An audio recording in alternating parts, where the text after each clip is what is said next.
হঠাৎ করে তোমাদের দাদাভাই আমাকে বলল, চলো শ্রীভূমি ঠাকুরটা তোমাকে দেখিয়ে নিয়ে আসি।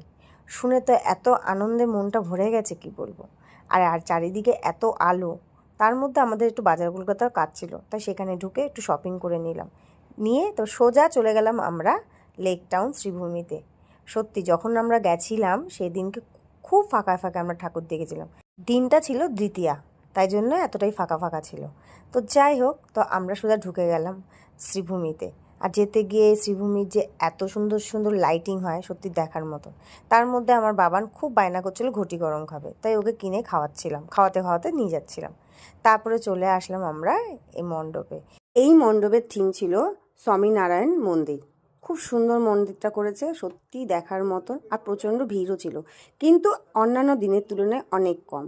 অতটাও ছিল না, ছিল একটু দাঁড় করিয়ে করিয়ে যাচ্ছিলো যাতে ভিড়টা বাড়ে, এরকম একটা ব্যাপার হচ্ছিল।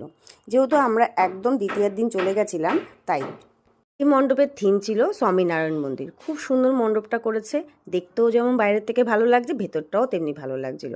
আর এখানে তো একটুখানি দাঁড় করিয়ে করিয়ে রাখছিল যাতে একটু ভিড়টা বাড়ে। তো যাই হোক, এই জন্য আমরা একটু ভালো করে দেখতে পেরেছিলাম, মানে প্রত্যেকবার যেরকম দেখতে না দেখতে বের করে দিত সেরকম হয়নি। ঠাকুরটা দেখেই যখন বেরোচ্ছিলাম তখন টিপটিপ করে বৃষ্টি শুরু হয়েছিল, তারপর বৃষ্টিতে ভিজে বাড়ি চলে গেলাম। চলো এখনের জন্য টাটা।